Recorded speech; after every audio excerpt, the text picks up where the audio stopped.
My friend, hello and welcome to Purge Your People Pleaser. You're here because you are so ready to stop saying yes when you want to say no and show up as your true, authentic self in your relationships. As someone who has been the queen of people pleasing, not to brag or anything, I know what it's like to feel so trapped, feel so guilty and burnt out in your relationships from feeling like you can't speak your mind and be your true self and managing other people's feelings. I got to a point where I was so done with it that I decided to do a deep dive on myself and figure out how the heck to break out of people pleasing and create the relationships I actually want in my life. And this past year, that's what I've done. I've done a deep dive on myself. And I've coached hundreds of other women on this same topic, helping them break out of people pleasing, proudly and confidently set boundaries, and create the relationships they've always wanted in their life. With that said, the tools that you're about to learn, y'all, are life-changing. These 10 minutes have the power to completely transform how you show up in your relationships if you apply what you're about to learn. So without further ado, let me give you the rundown on what you're about to learn in these 10 minutes. First, you're gonna learn what people pleasing even is, in my own definition, why we do it, and last, you're gonna learn how to stop. I'm gonna teach you 4 simple, doable steps that you're gonna be able to apply right now, today, to more confidently show up in your relationships starting right away.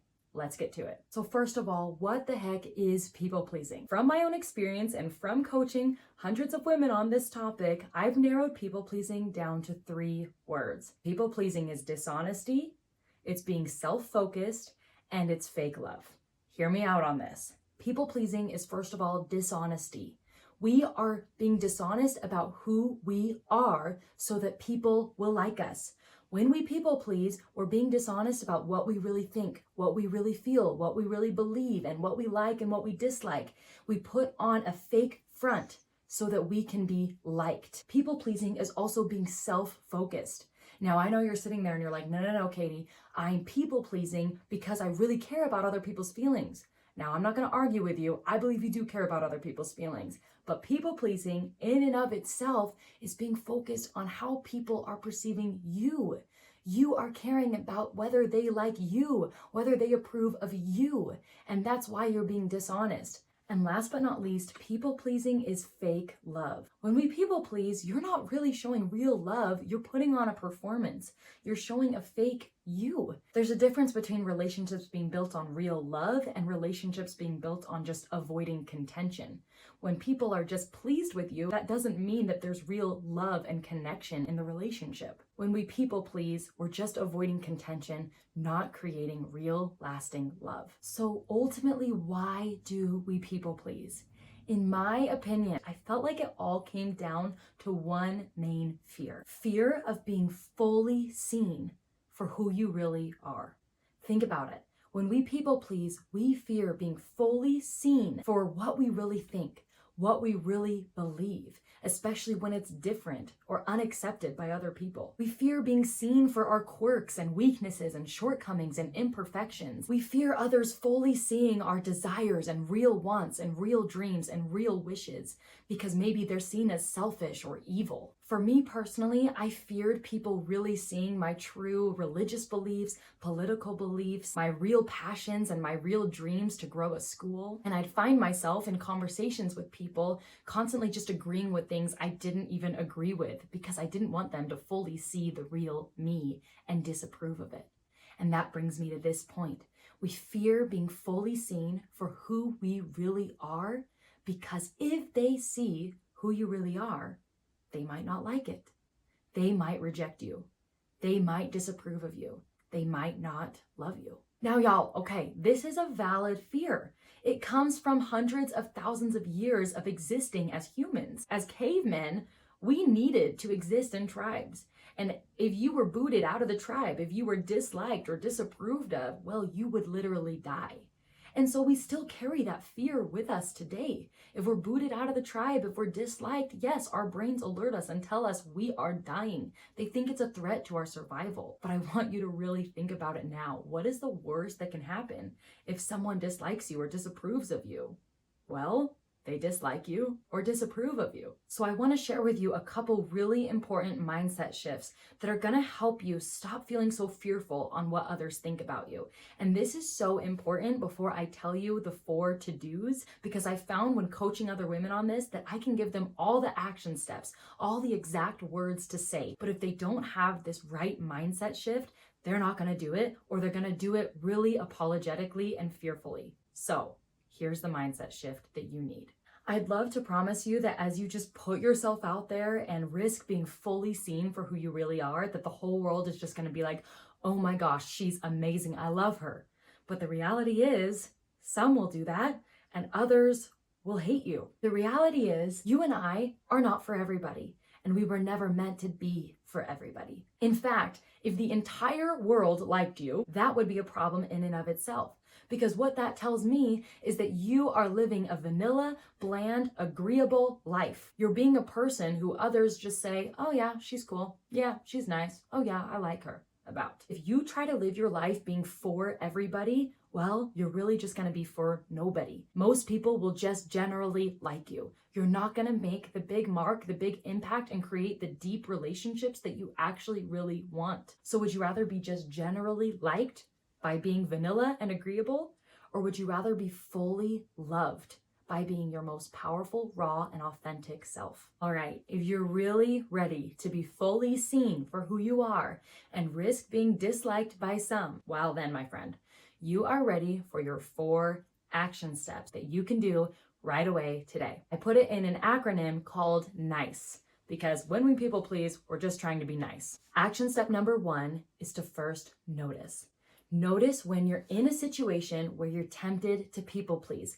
This is all kinds of situations, and people pleasing can look different for so many of us. Maybe you're in a conversation with friends and they're gossiping and you don't feel comfortable with it. Maybe your mom has asked a favor of you and that feels like a lot to add on your plate right now, but you feel guilty saying no. Maybe you're talking with a friend and they're talking on and on about something you don't care about, but you're too scared to interrupt the conversation and shift it to something that you both can be interested in. Step 1 is to notice when you're in that moment of people pleasing. You're going to notice that you feel really uneasy. You probably feel your body tense up. You might feel like you're not in the present moment and you're more in your head. You're thinking, oh, what the heck do? I don't like this. That discomfort and I don't like this feeling is a sign to you that you're being tempted to be someone that you're not. And this is your opportunity to practice being fully seen for who you really are. Step 2 is to inquire. Inquire of yourself what you genuinely want or genuinely believe or need or feel. One question that I love to ask myself instead is, what do I not want right now? Sometimes it's clear on what I don't want, and then I can work backwards from there on what I do want. Another powerful question is, am I wanting this or saying yes to this just to avoid discomfort, or because it's genuinely aligned with who I am? Step 3, you're going to communicate the truth. Once you've decided what you want, then you're going to communicate the truth. And this can be verbally, actually saying it out loud, or non-verbally.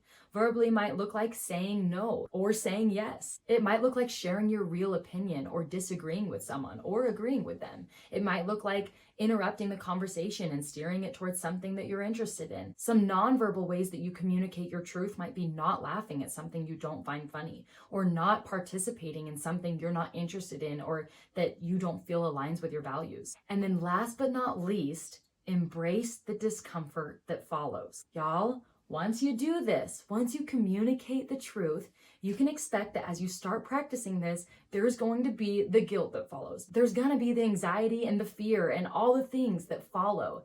That's okay. That means that nothing has gone wrong, and in fact, everything is going right. The cost of anything worthwhile in your life, the cost of becoming your true, authentic, happiest self, is discomfort. Most of us stay in the people-pleasing cycle for forever because we can't handle this last step. But I'm inviting you to not turn back now, and to know that the discomfort is going to come, and what you're going to make it mean is nothing's gone wrong. I'm uncomfortable because I'm becoming the best version of me. I'm uncomfortable because I'm creating my truest, most strongest relationships.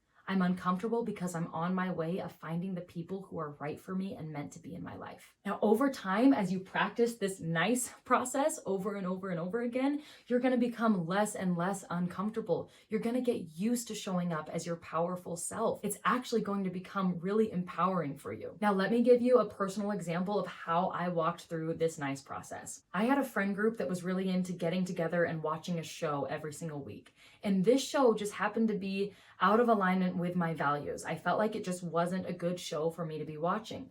And one day, one of my good friends asked me why I haven't been coming to these show nights. So, step one is I noticed my urge to people please. I noticed that I wanted to be dishonest with her. I wanted to say, oh, well, I just don't have enough time to go to these things. So I noticed my urge to people please. Then I inquired of myself. Now, by the way, you might be wondering, when do you inquire? Sometimes you don't have time to inquire. This is where I recommend that you do this process on your worksheet first, which, by the way, download that right after this. Walk through that process first in your head, then go out and do it in real life. And this inquiring process will be really quick and natural when you hit the real situation. I realized what I genuinely believed was I just don't feel comfortable watching that show. So then I communicated the truth. I said, well, honestly, I just don't feel comfortable watching that show. And then, of course, I embraced the discomfort. I felt so awkward, y'all. I felt so worried that I was gonna make her feel bad about herself or make me look like I'm trying to be more righteous than her. And I just let it all in. I let it come. And I reminded myself that I'm sharing my truth because that gives other people permission to do the same. And it's helping me create my truest relationships. Now, you know what happened, y'all? After this, she literally looked at me and was like, Katie, are you kidding me? I have felt uncomfortable watching this show too. I'm so glad I'm not alone. Can we get together on those nights, just the two of us, and do something just us? It was insane. And that night, we literally got together, just the two of us, and hung out, and we had the best time. And we still have one of the best relations ever because it was built on authenticity. Now, I know this doesn't always happen. And if she were to have rejected that, I would have said, okay, you know what? This person might not be a person I want to spend a lot of time with. Let's go find the people that do accept me for me. All right, my friend, you likely have had one person on your mind that you people please the most with. If that's you, and if you've related with anything else that I've just taught in these past few minutes, then I want to invite you inside the School of Women's Wellness. Inside the school, you get the chance to get a one-on-one coaching session directly with me, where we will take a deep dive into your specific people-pleasing situation. And for the entire next month, we are deep diving into people-pleasing with live lessons, where you're going to learn exactly how to set a boundary, exactly how to say no without the guilt, and the scripts on exactly what to say to do that in a kind, loving, but bold way. If that sounds like you, then what the heck are you waiting for, my friend? For literally just $19, come on inside the school, and in 30 days from now, you are going to be able to confidently navigate your relationships with power and authenticity. Come inside, click the link below. I can't wait to see you soon.